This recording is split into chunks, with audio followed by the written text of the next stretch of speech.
서울 강남구에 위치한 대성그룹 본사 34층 회장실 창문 너머로 한강이 유유히 흘러가는 모습이 보였습니다. 저는 김태영, 올해 58세로 이 회사를 20년간 이끌어온 CEO입니다. 하지만 성공한 사업가라는 타이틀 뒤에는 평생 저를 괴롭혀온 상처가 있었습니다.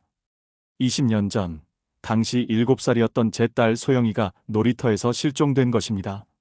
아빠, 그네 타러 갈게요. 그날 오후 소영이는 평소처럼 활짝 웃으며 아파트 놀이터로 뛰어갔습니다. 저는 벤치에 앉아 신문을 읽고 있었습니다. 단 10분, 아니 5분도 안 되는 시간이었습니다. 고개를 들었을 때 그네는 비어 있었고 소영이는 흔적도 없이 사라져 있었습니다. 소영아, 소영아. 제 목소리가 아파트 단지 전체에 울려 퍼졌습니다. 경비실, CCTV 확인, 경찰 신고까지 했지만 소영이는 마치 공기 중으로 증발한 것처럼 흔적을 찾을 수 없었습니다. 경찰은 유괴 가능성이 높다고 했습니다. 하지만 협박 전화도 몸값 요구도 없었습니다. 사설 탐정을 고용하고 전국의 고아원과 보육시설을 뒤졌습니다. 심지어 무당까지 찾아가며 딸의 행방을 수소문했습니다. 아내는 그 충격을 견디지 못했습니다. 매일 밤 소영이의 빈 방에서 울다가 결국 정신적으로 무너져 버렸습니다. 3년 후 아내는 정신병원에서 스스로 목숨을 끊었습니다. 유서에는 단 한 줄만 적혀 있었습니다.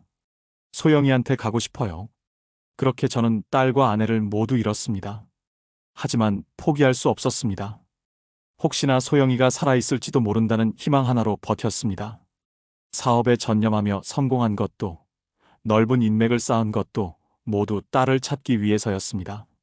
매년 소영이의 생일이 되면 케이크를 사와 그녀의 사진 앞에 놓고 촛불을 켰습니다.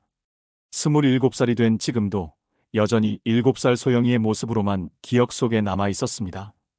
회장님, 신입사원 면접 준비가 완료되었습니다.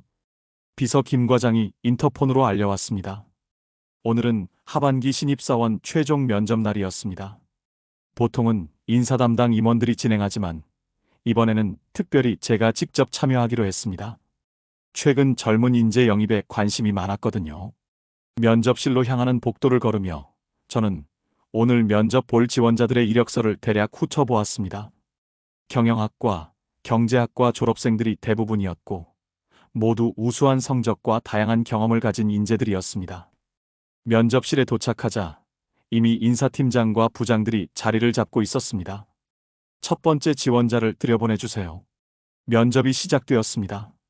한 명씩 들어와 자기소개를 하고 지원 동기를 말하고 몇 가지 질문에 답했습니다. 모두 준비를 잘해온 것 같았지만 특별히 기억에 남는 사람은 없었습니다. 마지막 지원자입니다. 그때였습니다. 면접실 문이 열리고 한 여성이 들어섰습니다. 단정한 검은색 정장을 입고 머리를 깔끔하게 올린 모습이었습니다. 그런데 그녀가 인사를 하며 고개를 들었을 때 저는 숨이 멎는 것 같았습니다. 그 눈매, 그 미소, 심지어 말하는 툭까지 모든 것이 제 딸 소영이를 닮아 있었습니다. 20년이 지났지만 아이의 얼굴에서 성인이 된 모습을 상상해 본 적이 수없이 많았는데 바로 그 모습이었습니다. 안녕하세요. 지원자 이소영입니다. 소영. 똑같은 이름이었습니다. 저는 가슴이 터질 것 같은 충격 속에서도 겉으로는 평정을 유지하려 애썼습니다. 하지만 손이 미세하게 떨리는 것을 막을 수 없었습니다. 앉으세요. 제 목소리가 평소보다 약간 떨렸지만 다행히 다른 면접관들은 알아채지 못한 것 같았습니다. 이소영이라는 여성은 의자에 단정하게 앉아 밝은 미소를 지었습니다. 그 미소가 너무도 익숙했습니다. 자기소개를 부탁드립니다. 인사팀장이 말했습니다. 네, 안녕하세요. 저는 이소영입니다. 올해 27세이고 서울대학교 경영학과를 졸업했습니다. 27세. 제 딸과 정확히 같은 나이였습니다. 저는 그녀의 말 한마디 한마디를 놓치지 않으려고 집중했습니다. 어릴 때부터 기업 경영에 관심이 많았고 특히 대성그룹의 사회공헌 활동과 경영 철학에 깊이 감명받아 지원하게 되었습니다. 그녀는 유창하게 그리고 자신감 있게 말했습니다. 하지만 저는 그녀의 말보다는 그녀의 모든 것을 관찰하고 있었습니다. 오른쪽 귀 뒤에 있는 작은 흉터, 왼쪽 볼에 있는 작은 점, 그리고 긴장할 때 코끝을 살짝 만지는 습관까지. 모든 것이 제 딸 소영이와 일치했습니다. 대학 생활은 어떠셨나요? 제가 직접 질문했습니다. 열심히 공부했고 다양한 동아리 활동도 했습니다. 특히 고아원 봉사활동을 4년간 꾸준히 했는데 그곳에서 많은 것을 배웠습니다. 고아원. 그 단어가 제 가슴을 찔렀습니다. 혹시 제 딸이 고아원에서 자랐을까요? 어떤 고아원에서 봉사하셨나요? 수원의 사랑의 집이라는 곳입니다. 제가 그곳 출신이거든요. 면접실에 정적이 흘렀습니다. 저는 심장이 너무 빠르게 뛰어 어지러울 지경이었습니다. 그곳 출신이라고 하셨나요? 네, 저는 어릴 때 부모님을 잃고 고아원에서 자랐습니다. 그녀의 목소리가 잠시 떨렸습니다. 7살 때 고아원에 맡겨져서 18살까지 그곳에서 생활했습니다. 7살. 제 딸이 실종되었던 정확히 그 나이였습니다. 다른 면접관들은 그녀의 어려운 환경을 극복한 성취에 감탄하며 격려의 말을 건넸지만 저는 완전히 다른 생각에 빠져 있었습니다. 혹시 7살 이전의 기억이 있으신가요? 제가 조심스럽게 물었습니다. 다른 면접관들이 저를 이상하게 바라봤지만 개의치 않았습니다. 이소영의 표정이 잠시 어두워졌습니다. 잘 기억나지 않습니다. 아마 충격 때문인 것 같아요. 고아원 원장님께서는 제가 길에서 혼자 우는 채로 발견되었다고 하셨는데 그 이전 기억은 거의 없어요. 길에서 혼자 우는 채로 발견되었다. 제 딸이 실종된 지 며칠 후였을까요? 마지막으로 하고 싶으신 말씀이 있으시면. 인사팀장이 면접을 마무리하려 했지만 저는 더 알고 싶었습니다. 혹시 특별한 표시나 기억나는 물건 같은 게 있으신가요? 어릴 때 가지고 있던 것 말입니다. 이상한 질문이었지만 그녀는 잠시 생각하더니 가방에서 작은 목걸이를 꺼냈습니다. 이것뿐입니다. 고아원에 갔을 때 목에 걸고 있었다고 해요. 그 순간 저는 의자에서 일어날 뻔했습니다. 그것은 제가 소영이의 5살 생일날 선물로 사준 작은 하트 모양 목걸이였습니다. 뒷면에는 To My Angel, SOIOUNG, 러브데드라고 새겨 넣었던 것입니다. 잠시, 그것 좀 볼 수 있을까요? 제 목소리가 떨렸습니다. 이소영은 의아한 표정으로 목걸이를 건네주었습니다. 제가 그것을 뒤집어 보자 예상했던 그 문구가 거기 있었습니다. To My Angel, SOIOUNG, 러브데드. 그 순간 제 눈에서 눈물이 쏟아져 내렸습니다. 회장님 괜찮으십니까? 인사팀장이 놀라며 물었습니다. 면접실의 모든 시선이 저에게 집중되었습니다. 이소영도 당황한 표정으로 저를 바라보고 있었습니다. 죄송합니다. 잠시 컨디션이. 저는 애써 진정하려 했지만 손은 여전히 떨리고 있었습니다. 목걸이를 이소영에게 돌려주며 가슴 속 동요를 숨기려 노력했습니다. 면접은 여기서 마치겠습니다. 결과는 3일 후에 알려드리겠습니다. 면접이 끝나고 이소영이 나간 후 저는 혼자 면접실에 남아 있었습니다. 다른 면접관들도 모두 나가고 나니 그제야 숨을 크게 들이마실 수 있었습니다. 소영이가 살아있다. 제 딸이 살아있다. 하지만 확신을 가지기에는 아직 이르다는 이성적인 판단도 들었습니다. 같은 이름, 같은 나이, 심지어 같은 목걸이라고 해서 반드시 제 딸이라고 단정할 수는 없었습니다. 세상에는 우연이라는 것도 있으니까요. 저는 비서 김 과장을 불렀습니다. 이소영이라는 지원자에 대해 더 자세한 신상 정보를 조사해 주세요. 은밀하게요. 네, 회장님. 특별한 이유가 있으신가요? 그냥 우수한 인재 같아서 더 알아보고 싶습니다. 그날 밤 저는 잠을 이룰 수 없었습니다. 20년 동안 꿈에서도 그리던 딸을 만났을지도 모른다는 설렘과 혹시 착각이었을까 하는 두려움이 교차했습니다. 다음 날 오전 김 과장이 두꺼운 파일을 들고 제 사무실로 왔습니다. 조사 결과입니다. 파일을 열어보니 이소영의 상세한 신상 정보가 정리되어 있었습니다. 본명 이소영 개명 기록 없음. 생년월일 1997년 3월 15일. 출생지 미상. 2004년 7월 수원 사랑의 집 고아원 입소 당시 7세. 발견 경위 수원시 영통구 한 아파트 단지 놀이터 근처에서 발견. 제 심장이 다시 빠르게 뛰기 시작했습니다. 1997년 3월 15일. 제 딸 소영이의 생일과 정확히 일치했습니다. 그리고 2004년 7월, 바로 제 딸이 실종된 그 달이었습니다. 하지만 한 가지 이상한 점이 있었습니다. 발견 장소가 수원이었다는 것입니다. 제 딸은 강남에서 실종되었는데 어떻게 수원까지 갔을까요? 더 자세한 내용이 있나요? 네, 고아원 측에서 제공한 자료에 따르면 당시 아이는 심한 충격 상태였고 며칠간 말을 하지 않았다고 합니다. 그리고 기억상실 증세를 보였어요. 기억상실. 그래서 어릴 때 기억이 없다고 했구나. 신체적 특징은 어떤가요? 오른쪽 귀 뒤에 작은 흉터가 있고 왼쪽 볼에 점이 있다고 기록되어 있습니다. 그리고 김 과장이 파일을 넘기며 말했습니다. 혈액형이 AB형 RH-입니다. 매우 희귀한 혈액형이라고 하네요. 저는 의자에서 일어났습니다. AB형 RH-. 제 딸 소영이와 정확히 같은 혈액형이었습니다. 이 정도면 우연이라고 하기에는 너무 많은 일치점이 있었습니다. 하지만 여전히 확실하게 하고 싶었습니다. DNA 검사를 해보고 싶었지만 어떻게 접근해야 할지 막막했습니다. 갑자기 나타나서 당신은 제 딸입니다 라고 할 수도 없는 노릇이었습니다. 그분을 채용하기로 결정했습니다. 네, 아직 최종 검토도. 제가 직접 판단했습니다. 내일 당장 출근시키세요. 이소영을 가까이에서 지켜보고 싶었습니다. 그리고 좀 더 확실한 증거를 찾고 싶었습니다. 다음 날 아침, 이소영이 첫 출근을 했습니다.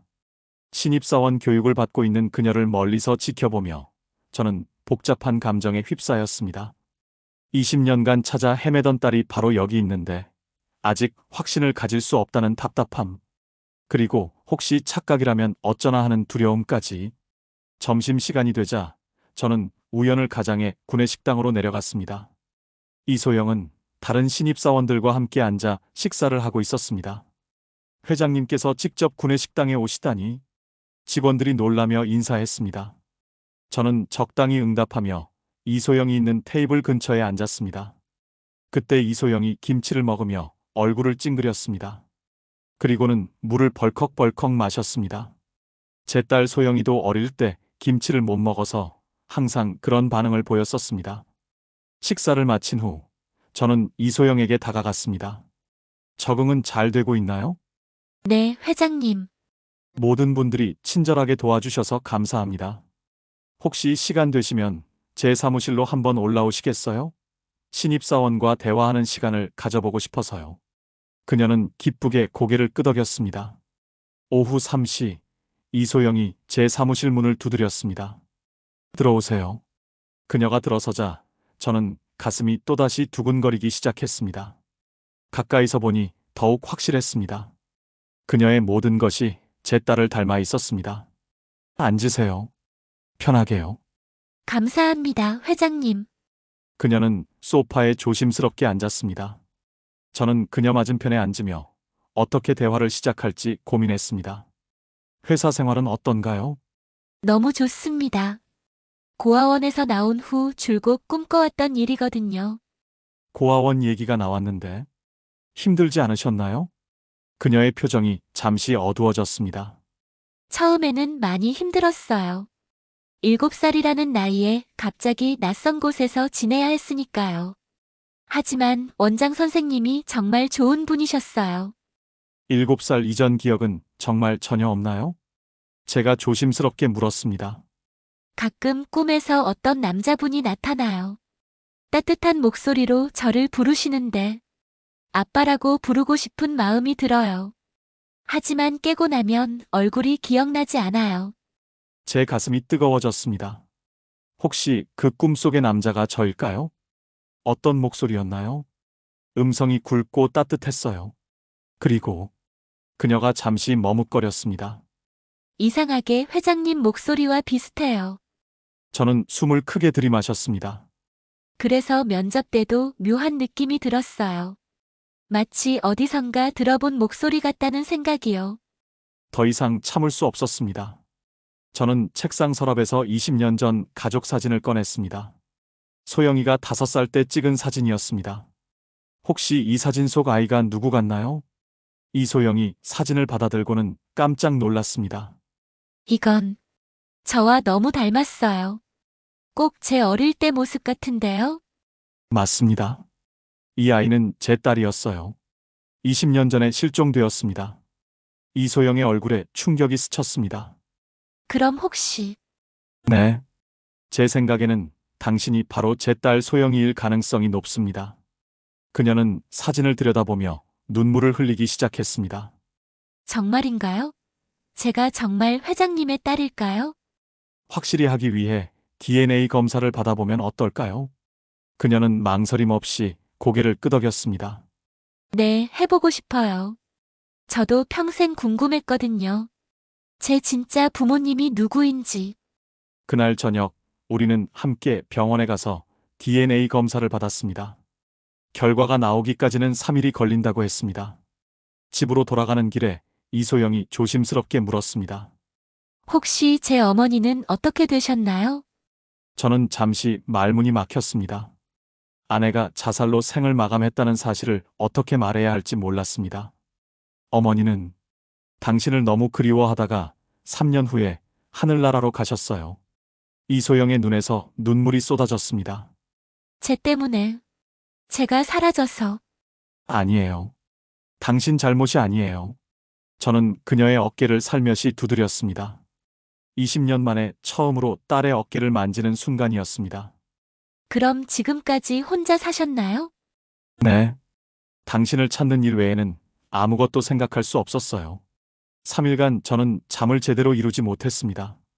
DNA 검사 결과가 나오기만을 기다렸습니다. 이소영도 마찬가지였는지 회사에서 자주 멍한 표정을 짓고 있었습니다. 마침내 검사 결과가 나왔습니다. 병원에서 전화가 왔습니다. 김태영님, 검사 결과 99.99% 부녀 관계가 맞습니다. 그 순간 저는 전화기를 놓고 울음을 터뜨렸습니다. 20년간의 기다림이 드디어 끝났습니다. 저는 급히 이소영에게 전화를 걸었습니다. 소영아, 병원에서 연락이 왔어. 우리 지금 만날 수 있을까? 네, 아버지. 그녀가 저를 아버지라고 부르는 순간 제 눈에서 다시 눈물이 흘러내렸습니다. 1시간 후 우리는 한강공원에서 만났습니다. 석양이 강물을 황금색으로 물들이고 있었습니다. 정말 제가 아버지의 딸이 맞나요? 그래, 소영아. 넌 내 딸이야. 저는 그녀를 꽉 안아주었습니다. 20년 만의 재회였습니다. 아버지. 정말 죄송해요. 그동안 얼마나 걱정하셨을까? 아니야, 소영아. 내가 무사히 자라준 것만으로도 고마워. 우리는 한참 동안 그렇게 껴안고 있었습니다. 지나가는 사람들이 신기한 듯 바라봤지만 상관없었습니다. 며칠 후 저는 소영이를 집으로 초대했습니다. 20년간 그대로 보존해둔 소영이의 방을 보여주고 싶었습니다. 와, 정말 그대로네요. 소영이는 자신의 어린 시절 방을 보며 감탄했습니다. 인형들, 그림책들, 심지어 작은 옷들까지 모든 것이 20년 전 그대로 있었습니다. 매일 이 방을 청소했어. 언젠가 내가 돌아올 거라고 믿으면서. 소영이는 작은 테디베어를 집어들었습니다. 이거 뭔가 익숙해요. 꿈에서 본 것 같아요. 그 곰인형은 내가 가장 좋아하던 거야. 항상 안고 잠들었지. 소영이가 곰인형을 안으며 눈을 감았습니다. 그러더니 갑자기 눈물을 흘리기 시작했습니다. 기억나요. 조금씩 기억이 나요. 무엇이? 아빠가 이 곰인형에게 목소리를 내주시던 것. 그리고 잠자리에서 동화책을 읽어주시던 것. 저도 그 기억들이 되살아났습니다. 매일 밤 소영이에게 동화책을 읽어주던 시간들, 곰인형으로 인형극을 해주던 순간들. 그럼 20년 전 그날 무슨 일이 있었는지도 기억나? 소영이는 고개를 저었습니다. 그날만은 여전히 기억이 안 나요. 놀이터에서 그네를 타던 것까지는 어렴풋이 기억나는데 그 다음부터는 완전히 암흑이에요. 저는 그동안 품고 있던 의문을 털어놓았습니다. 사실 이해가 안 되는 게 있어. 넌 강남에서 실종되었는데 어떻게 수원에서 발견되었을까? 저도 궁금해요. 고아원 원장님께서는 제가 수원의 한 아파트 단지 놀이터 근처에서 발견되었다고 하셨거든요. 혹시 당시 상황을 더 자세히 아시는 분이 있을까? 원장님께 물어볼까요? 지금도 고아원에 계시거든요. 다음 날 우리는 함께 수원의 사랑의 집 고아원을 찾았습니다. 김명순 원장님은 70대의 자애로운 할머니셨습니다. 소영이가 아빠를 찾았다고? 원장님은 깜짝 놀라며 기뻐하셨습니다.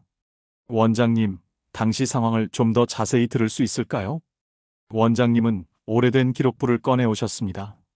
2004년 7월 23일이었어요. 새벽 6시경에 한 남성분이 소영이를 데려왔어요. 남성이요? 저는 깜짝 놀랐습니다. 아이가 길에서 혼자 발견된 게 아니라 누군가 데려온 것이었습니다. 네, 40대 정도 되어 보이는 남성이었는데 소영이를 안고 와서는 이 아이를 부탁합니다 라고 하더니 급히 떠나버렸어요. 그 남성의 특징을 기억하시나요? 키가 크고 잘생긴 분이었어요. 정장을 입고 있었고, 그리고 손에 반지를 끼고 있었는데 뭔가 특별해 보였어요. 저는 소영이와 눈을 마주쳤습니다. 둘 다 같은 생각이었습니다. 소영이는 납치된 게 아니라 누군가에 의해 의도적으로 고아원에 맡겨진 것이었습니다. 그 남성이 뭔가 말을 더하지 않았나요? 그때 소영이가 계속 울고 있었는데 그분이 미안하다, 이렇게 할 수밖에 없다고 중얼거리는 걸 들었어요. 그리고 소영이에게 아빠가 반드시 찾으러 올 거야 라고 말하더군요. 제 머릿속이 복잡해졌습니다. 도대체 누가, 왜 제 딸을 데려갔을까요? 고아원을 나온 후 소영이가 말했습니다. 아빠 이상해요. 저를 고아원에 데려간 사람이 따로 있다면. 응, 이건 단순한 실종 사건이 아니야. 누군가 의도적으로 널 데려간 거야. 저는 20년 전을 다시 떠올려 보았습니다. 당시 제게 원한을 가질 만한 사람이 있었을까요? 사업상 경쟁자? 아니면 개인적으로 저를 미워하는 사람? 그때 한 사람이 떠올랐습니다. 제 사업 파트너였던 황재웅. 20년 전 저희는 함께 사업을 하다가 심각한 갈등을 겪었습니다. 그는 회사 자금을 횡령했다는 것이 밝혀져 쫓겨났고 그 일로 저를 깊이 원망했습니다. 소영아, 아빠가 추측하는 사람이 한 명 있어. 집에 돌아온 저는 20년 전 자료들을 뒤졌습니다. 황재웅과 관련된 모든 서류, 사진들을 찾아보았습니다. 그러던 중 한 장의 사진을 발견했습니다. 회사 창립 파티에서 찍은 것인데 황재웅이 특별한 반지를 끼고 있었습니다. 큰 에메랄드가 박힌 인장 반지였습니다. 이거야. 저는 소영이에게 사진을 보여주었습니다. 혹시 이 반지 본 적 있어? 소영이는 사진을 자세히 들여다보더니 고개를 저었습니다. 기억이 안 나요. 하지만 이상하게 무서운 느낌이 들어요. 저는 즉시 사립탐정에게 연락했습니다. 황재웅의 현재 행방을 알아보라고 했습니다. 2일 후 탐정으로부터 연락이 왔습니다. 황재웅은 15년 전에 사망했습니다. 간암이었다고 하네요. 15년 전이요? 네, 그런데 흥미로운 사실이 있습니다. 그가 죽기 전에 변호사를 통해 한 통의 편지를 맡겨뒀더군요. 김태영 씨 앞으로요. 제 심장이 빠르게 뛰기 시작했습니다. 그 편지는 어디에 있나요? 내일 오후에 변호사 사무실로 오시면 전달해 드릴 수 있습니다. 다음 날 오후, 저와 소영이는 함께 변호사 사무실을 찾았습니다. 이정민 변호사는 60대의 신중해 보이는 분이었습니다. 15년간 보관해 오던 편지입니다. 박철수 씨가 죽기 전에 반드시 김태영 씨에게 전달해 달라고 했었는데 연락처를 몰라서 찾지 못하고 있었습니다. 변호사가 오래된 봉투를 건네주었습니다. 봉투에는 제 이름이 박철수의 손글씨로 적혀 있었습니다. 여기서 읽어도 될까요? 네, 편하게 하세요. 저는 떨리는 손으로 편지를 열었습니다. 소영이도 긴장한 표정으로 제 옆에 앉아 있었습니다. 편지의 내용은 충격적이었습니다. 태영아, 이 편지를 읽고 있다면 나는 이미 세상을 떠났을 것이다. 15년 동안 숨겨왔던 진실을 이제야 말할 용기를 낸다. 20년 전 내가 나를 배신했다고 생각했다. 회사 자금 횡령 혐의를 내가 조작했다고 믿었다. 그래서 복수하고 싶었다. 내가 가장 소중히 여기는 것을 빼앗고 싶었다. 그날 너의 딸 소영이를 데려갔다. 하지만 해치려던 것은 아니었다. 그저 며칠간 숨겨두었다가 내가 무릎 꿇고 빌면 돌려주려고 했다. 그런데 그 아이가 너무 울었다. 계속 아빠를 찾으며 울었다. 그 모습을 보니 내가 얼마나 잘못된 일을 하고 있는지 깨달았다. 하지만 이미 저질러진 일이었고 이대로 돌려보내면 경찰에 잡힐 것 같았다. 그래서 고아원에 맡겼다. 적어도 그곳에서는 안전하게 자랄 수 있을 거라고 생각했다. 언젠가 내가 찾을 수 있을 거라고 믿으면서.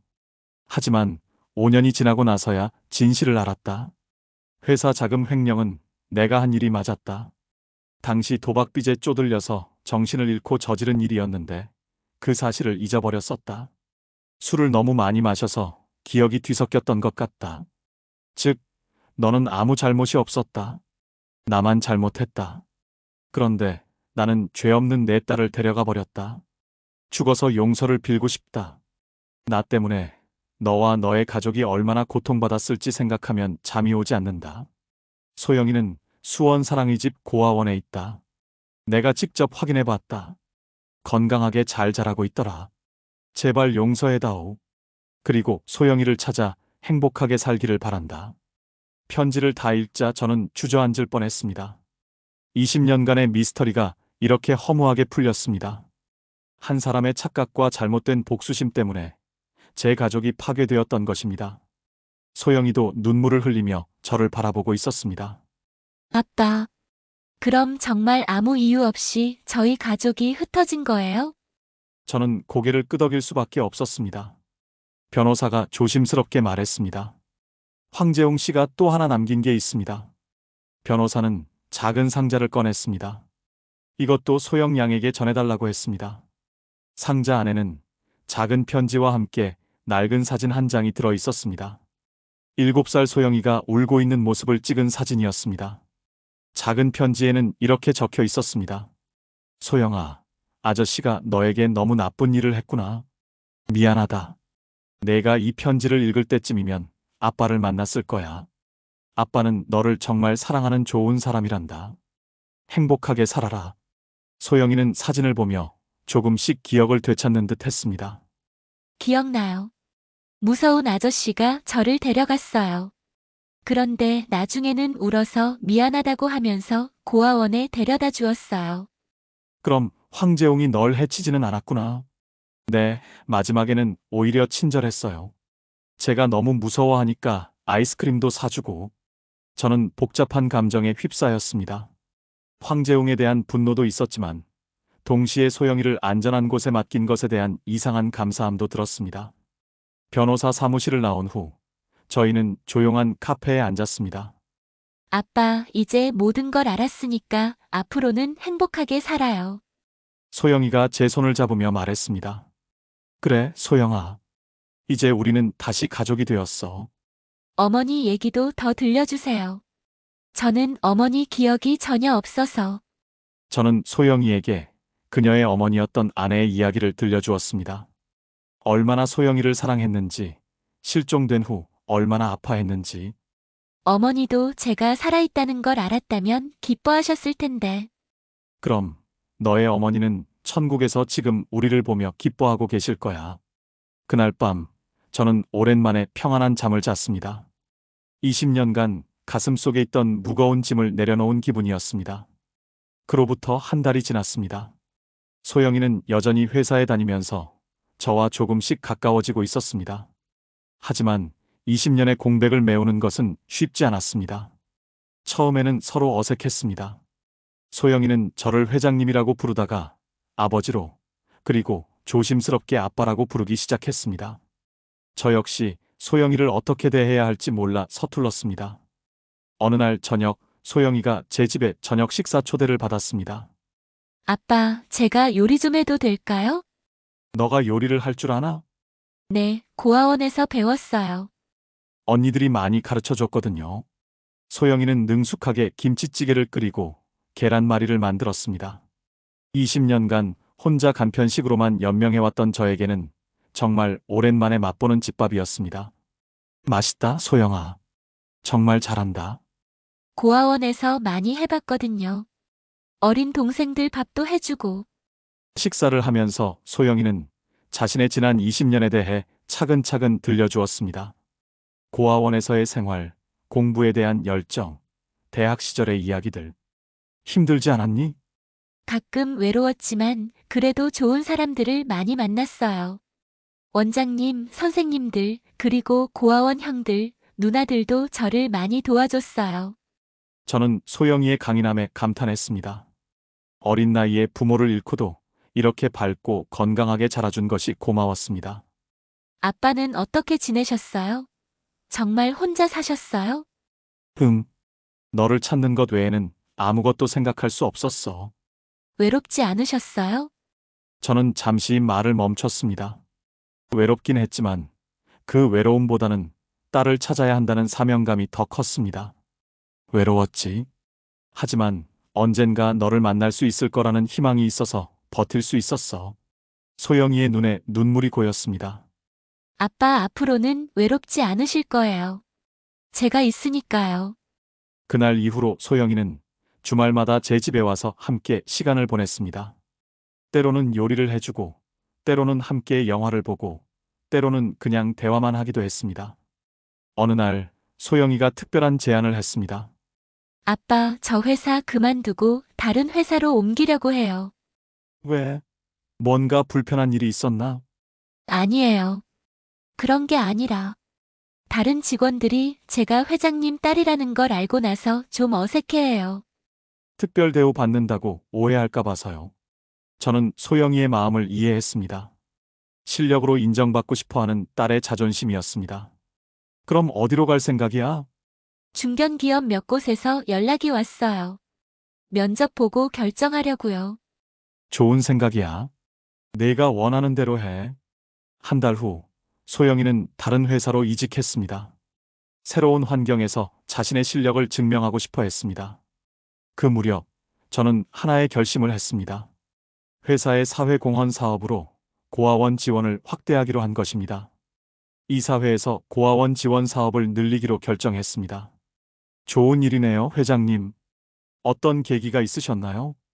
개인적인 경험이 있었습니다. 저는 소영이가 자란 사랑의 집을 포함해서 전국의 고아원들을 후원하기 시작했습니다. 제가 딸을 되찾을 수 있었던 것처럼 다른 아이들도 좋은 환경에서 자랄 수 있도록 돕고 싶었습니다.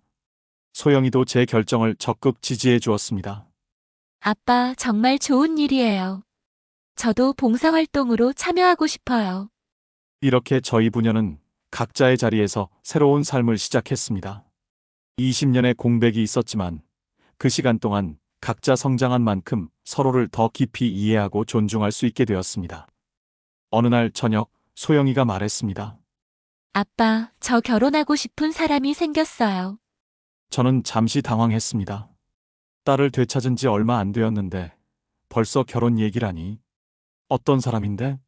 새 회사 동기예요. 정말 좋은 사람이에요. 소영이의 환한 미소를 보니 저도 기뻤습니다. 딸이 행복하다면 그것으로 충분했습니다. 그래, 좋다. 언제 소개해 줄 거야?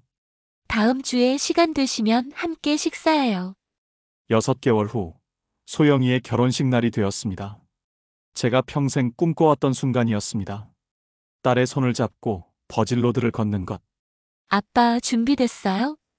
드레스를 입은 소영이는 천사처럼 아름다웠습니다.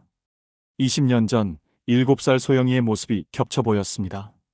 소영아, 정말 예쁘다. 고마워요, 아빠.